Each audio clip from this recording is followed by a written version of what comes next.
super pumped to get into this next conversation because we've met this guy virtually. It's for a few months now. We've been talking a little bit back and forth.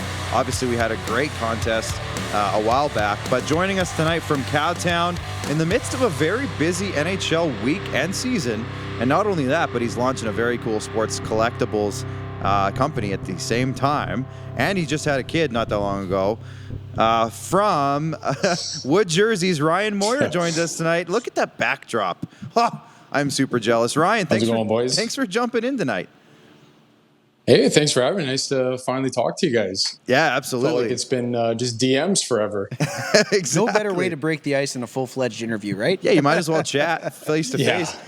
So Ryan, hopefully you're doing well. I know you got a lot going on right now. We've been trying to kind of line up a Tuesday that worked for you. I know you've had a lot going on. Maybe tell us what's been going on the last couple months.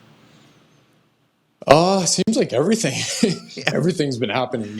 We had a baby boy on the 29th, so right in the middle of the season. So I had some games in Edmonton and Calgary, and was just hoping, I'd be home for that.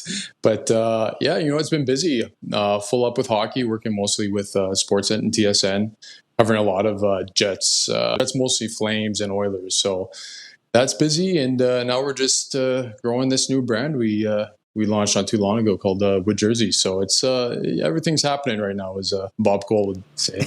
And we'll get into Bob Cole in a second. And you mentioned Wood Jerseys. We're going to talk about that a little later. But, Max and I are both fascinated by hockey broadcasting and sports broadcasting in general. So you have a really interesting journey in how you got involved and interested in it. Can you just talk about, maybe first off, how are you involved in sports broadcast? And for those who are watching our show right now, Ryan's basically helps us watch hockey on a nightly basis. So thank you, Ryan. But what's your role, and how did you get into it? Yeah, so basically, I mean, it's I'm super blessed, and at the end of the day, I get to watch hockey. That's kind of my gig. But no, I'm part of the broadcast crew that's behind the scenes. So we're doing all the work to make sure that you guys at home are getting the proper coverage that you deserve of the game. So myself, I do all the stats and graphics and coordinate all of that. So during the day, it's, we're prepping and doing research and looking up different graphics for our announcers. And I work with an operator who actually types up and creates the graphics. I just make sure spelling's right, numbers are right, nothing goes to error that shouldn't. And then once it's game time, I'm right in the booth beside whoever's calling the game. If it's here in Calgary, usually it's Rick Ball or, Arna Ryan or, Chris Cuthbert, whoever it is. So I'm usually kind of right beside them, dishing them stats, getting in their ear, telling them little notes. And then I'm also kind of an eyes in the sky for the truck. So at every rink, every game is a truck that, it's basically a mobile TV studio. And I do my best to kind of keep them honest on what's going on, because I can see the whole rink. I got a great view, and it's hard to see everything when you're in a truck and you can only see what the camera see, right? So that's in a nutshell. That's kind of what I do. So I get to watch hockey basically. I know our director, Jordan, in the back's ears just perked up because he's done a lot of work in mobile production trucks in the past. I've been in one or two in my day, working a rodeo or two. You said you worked some rodeos as well growing up. So that's super interesting. So you worked the last couple years in hockey. Obviously, the landscape has changed quite a bit, going from what it was, what we all knew and loved, to empty rinks, massive restrictions, and now it's kind of easing its way back. What has that transition back and forth been like for you? It's been crazy. Like, the year when the league was shut down, I remember we were on the road. I think we were in California, and, we were right in the middle of a busy league, and we were traveling with the Jets. And that was when the NBA shut down, right? And that's kind of the big, oh, wow, like this is happening moment, right? So as soon as that happened, we got back to Canada, and we knew what was coming, right? It was just going to be shut down for a bit. And then, we were just waiting. Like, it was tough. It was tough for our industry. A lot of people are freelancers, and, they only get paid when they work. So it was, it impacted a lot of good people. So it was tough. And then, I was lucky enough to go into the bubble for the 2020 playoffs in Edmonton. So I was right there for it was over 70 days, right in the bubble. So I was actually working with NBC with that for that. And that was, that was a whole experience in itself. We can get into that more, but it was amazing. It was awful. It was everything you could think of at the same time. It was an experience. I hope to never have to do it again, but it was fun to be a part of it and see the cup get raised. I was one of maybe 30 people in the rink, or in the lower bowl anyways, when it happened. So that was fun. And then, just getting back to this season, it's having fans back is incredible. Like, it's just, you forget how loud rinks can really get, right? So, being in Rogers and McDavid and hearing the fans blow your eardrums out, like that's why we do it, right? That's the best part, being in that environment. And that's why I'm so lucky being in the rink and in the booth, and, you feel that energy on those goals and you're right there with the fans. So, it's great to have fans back.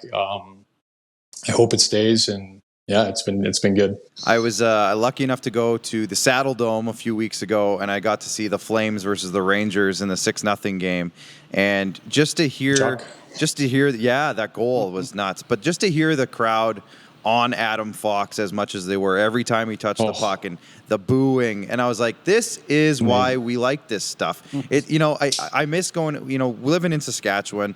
We're right in the middle of all the teams. Obviously, Winnipeg wasn't even around for most of my childhood, growing up anyway. So I haven't been to as many hockey games as I want to, but man, just seeing the atmosphere and getting to be involved in those types of things, it adds so much to the sport, and it's so much fun. Anyways, Max, you had a couple questions. Yeah, for sure, Ryan. Again, the aforementioned big part of your role being alongside many of the voices that bring us the experience of an NHL hockey game on TV. And you've got the Hockey Night in Canada Wood jersey right behind you. Potentially none more iconic than Bob Cole. I hear you've got a couple of great stories about some potential interaction with him in your role.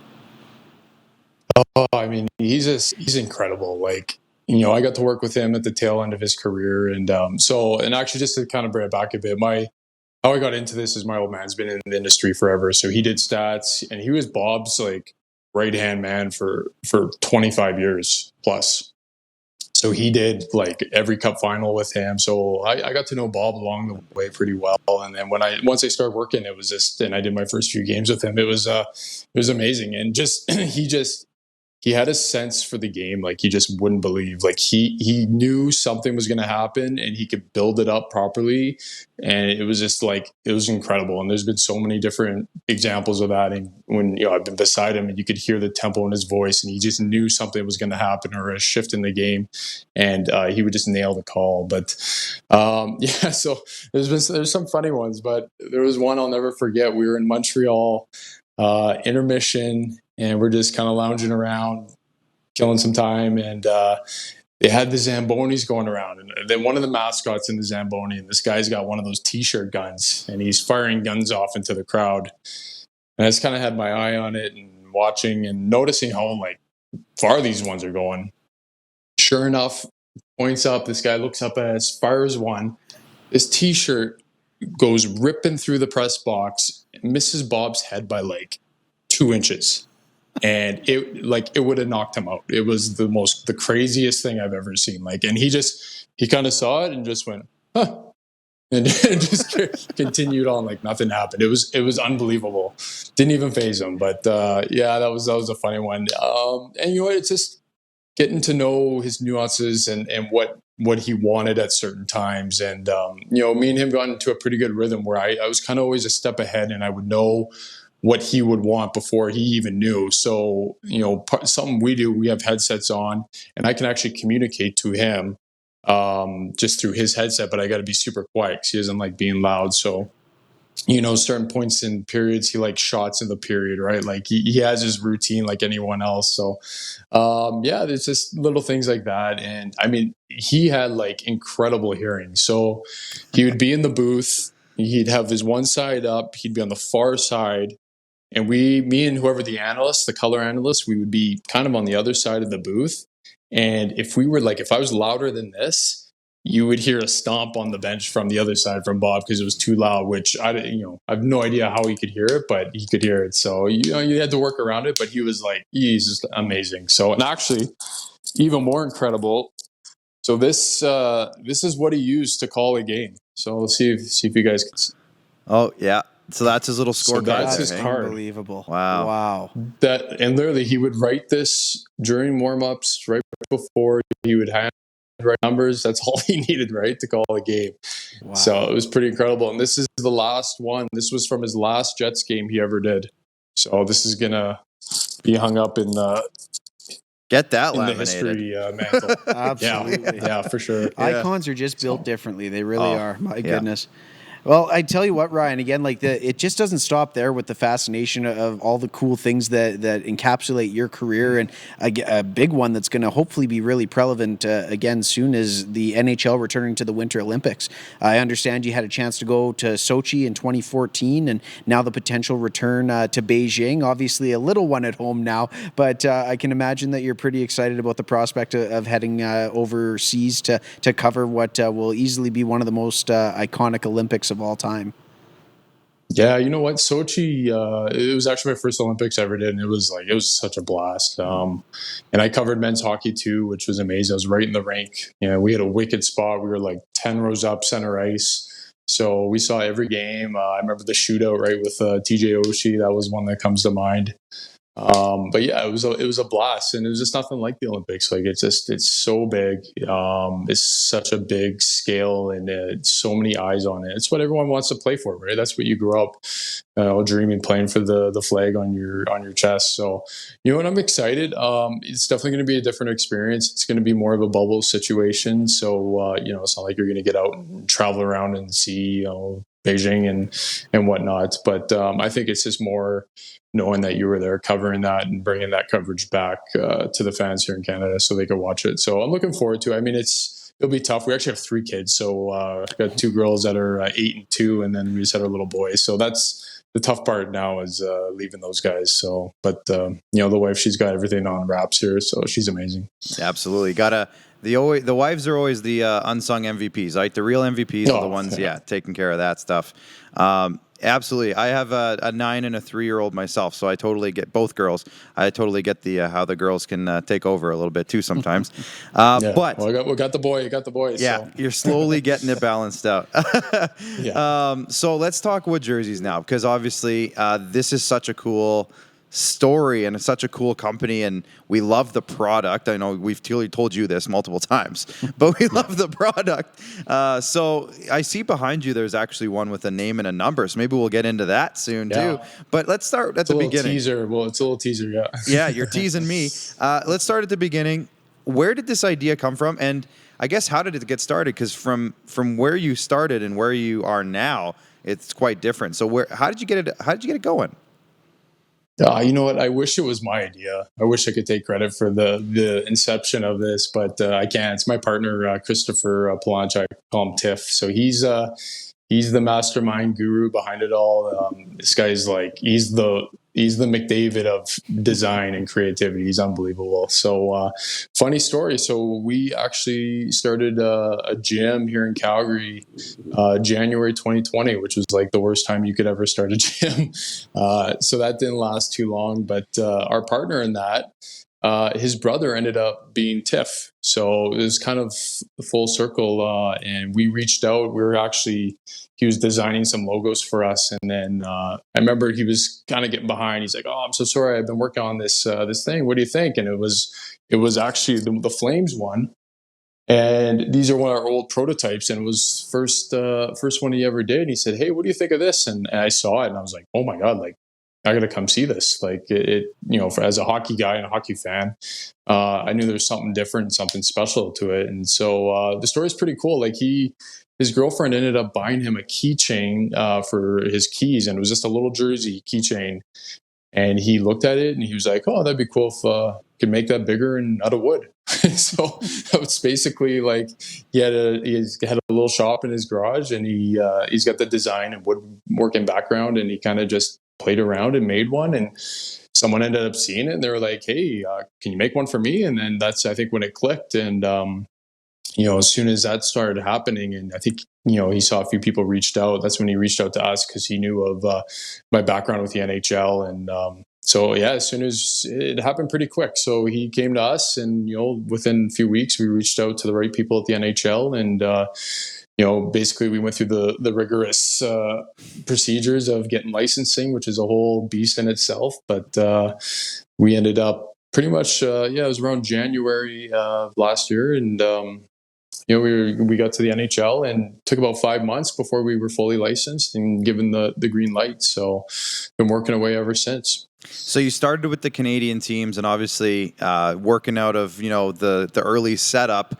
it was harder to go pretty much anywhere beyond that. But now I'm seeing you're branching out. We got the Kraken behind you, got special jerseys like the HNIC jersey behind you, and now I'm seeing you got all the teams kind of started. At least you're getting close. Are you at all 32 teams now? Okay, so here's kind of where we're at, and this is the process we knew when we were going to start. So the way we were making the first version of these was with CNC machines. Wasn't the most ideal way of doing it, especially when you're dealing with like high grade plywood. And by the way, I mean, we started this when like plywood was at like all time history peak. So we had a few things against us when we were starting this, but we believed in the idea so much, and everyone just seemed to love it. So we knew we had product fit pretty quick. But we knew the road, if we were going to do this right, we were going to have to upgrade our machinery, which is lasers. They're pretty intense machines, and that was kind of the route we knew we were going to go. We wanted to get a feel for it before diving headfirst into this and investing in some rather large machines so we could do it properly. And so we launched in April, did some playoffs. We had a few teams, Canadian teams. And then that's when we started working towards, okay, what's, the real step of this? Let's get some lasers. Let's get a new version. And I am blown away by the new version of what he's put together now. They're slick. Like, they look so good. The detailing we can put into these now it's just off the charts. Like, nothing's out of bounds now. We can do basically any design. I'm super pumped. The unfortunate thing is we moved into a new shop in October, and we had to start from square one. Like, he had to start designing all over again. So when we moved into that shop, he basically had a clean slate. Here's the laser machine, and he had to start all over. So he's been cranking out new designs and jerseys, and we're kind of fulfilling orders at the same time. So right now it's just a sprint to get to 32 teams, which is the goal, which we hope to accomplish here in the next month and a bit. We already got a sale for you. If you're making custom Columbus jerseys with the names on the back, we got Corson Kuhlman's cousin Chad. He's checking in. He says, "I need a Columbus one with Kuhlman's on the back." So we have a future sale for you right there. I'll exchange your info after the show. Max, you got anything? Well, you know what, Ryan? Again, obviously with this endeavor that you're doing, I mean, it goes without saying. Obviously, in hockey memorabilia, right? We see the Bob Cole lineup card, the Winnipeg Jets jersey behind you. Christmas is coming up. What was always your favorite kind of piece of memorabilia to ask for? And I guess maybe tying that into what you're doing now, could you ever imagine that this would be a part of your life in terms of an entrepreneur and kind of going down this road of having an officially licensed product with the NHL in your investment portfolio? It's pretty damn cool. Yeah, you know what? I think it goes all back to jerseys, actually. Like, I got a closet full of jerseys somewhere, right? Like, tons, I'm sure we all do, right? And it's funny, thinking full circle now what we're doing now. But it's definitely, the newest Canadian team or whatever it was. So, yeah, we got a huge collection of jerseys. You know what? Like, this is just, it's something special with these. Like, and when people see them, they truly appreciate the detail and how unique they are. It's tough, really, show them with pictures and videos and whatnot. But when you get it in someone's hands and they see it and they feel it and they can see the texture and the 3D elements of it, it's definitely a piece of art that, it's a conversation piece. You walk into a room, it's the first thing you're going to notice. So, we're excited to get these into more hands and fans, and we're super excited. We're going to be working with some NHL teams here pretty soon, and as we kind of ramp things up. And ideally, we want to be in every NHL store and retail and whatnot. So, we're getting there. We literally started this out of a 1-car garage a few months ago, right? That was, just like all good things where they start come from garages. So we, we're scaling it right, but we want to do it right. We want to make sure we take the right steps, and what we're putting out there, people are really enjoying, and and they talk about it for a long time. Something they're going to have forever, right? Absolutely. Well, once the Preds come out, I'm customer number one. Oh yeah, that's it's coming. There you go. And you know what? And long term for this, we're gonna have multiple options per team. Right now, we just want to get at least one version of each team, and then we're gonna have retro. We're gonna have home away. Sign me up for an Anaheim Mighty Ducks one too. That white the retro Ducks. Oh yeah. Oh baby, that's awesome, you guys. Oh wow. Baby. We got a question here. And then we're gonna get into. I mean, the player backs is a whole separate thing. So, we got to work with the NHLPA and get an agreement with them, which they're already on board. We're just, we're scaling up to get ready for that. So we're going to have a lot of really cool things coming out. Some collabs that are on the horizon we're working on. So, this is definitely going to be more of a limited edition kind of a piece, right? So, I'm super excited to see where it goes. And so far it's been fun. The best part's just, talking to fans and just, hearing the stories. Why, how did you become a fan? That's the best part. So how did you become a fan? Who was your favorite player growing up, Ryan? Oh, you know what? Putting you on the spot, because maybe you don't want to play favorites. It's all good. I grew up in Calgary. Yeah, growing up in Calgary, with Iggy here, I think that was something special. And the runs they went on and just watching how tough he played. I played defense, so yeah, but I think just seeing Iggy and being at the rink, I was lucky enough. I got to go to the press box all the time and hang out with my dad and watch games. I was kind of over his shoulder when he was working, and so that was always kind of fun. So Iggy's definitely up there. But you know what? Now it's just it's tough. You cover these teams. It's hard to really find a team to just stick with. I covered the Jets for probably 9 years. So Jets are near and dear to my heart. We actually moved to Winnipeg for 5 years.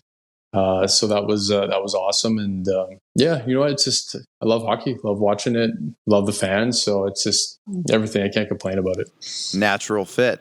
Where can everybody find you? Because I know it's pretty easy. I think just Wood jerseys everywhere. What's the best way to get their hands on some of these things?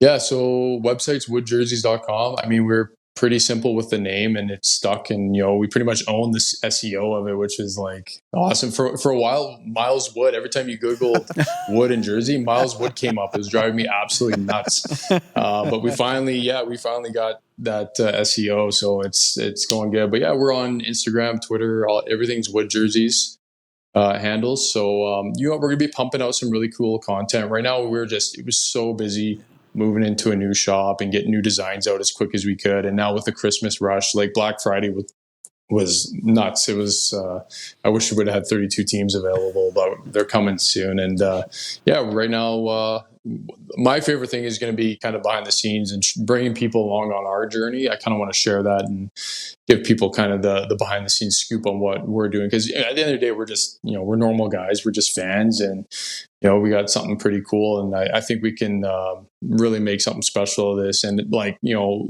big picture here, we're going all leagues and all different kinds of teams, NFL, CFL. So yeah, we're going to try cranking this up here in the next year or two. So it'll be fun. Perfect. And that actually answers one of our questions. Chad Isaac was asking, are you ever maybe thinking of branching into junior hockey or NCAA hockey? You said CFL, NFL. Yeah. So this is just the peeking over the horizon. Tip of the here. iceberg. It's fantastic. So everybody, if you have any more questions, you want to follow along, hit up all their channels, go to their website, bookmark it. Put a little tab on your desktop. You can go click it every day and check. The Ultimate Fan Cave Edition. It seriously Absolutely. is. I'm just scrolling through the website right now too, and follow them on TikTok. We got to get you guys up on TikTok so you guys can do a bunch more stuff there. There you go. But Ryan, thanks so much for jumping in. The beauty of this is if there's a logo, we can do it, right? That's kind of the idea. So I'm. Once we kind of get the big leagues and big teams out of the way, I'm excited to work with communities and different associations on, more kind of minor hockey levels where, we can incorporate some fundraising into it and kind of get back and find some really unique ways with that. But it's just where we're going to have to start hiring some more designers here pretty quick, but it'll be fun. So it's a good problem to have. Well, Ryan, again, thank you very much for your time tonight. I just got one final one for you really to wrap it all up is when do you sleep? It's a good question.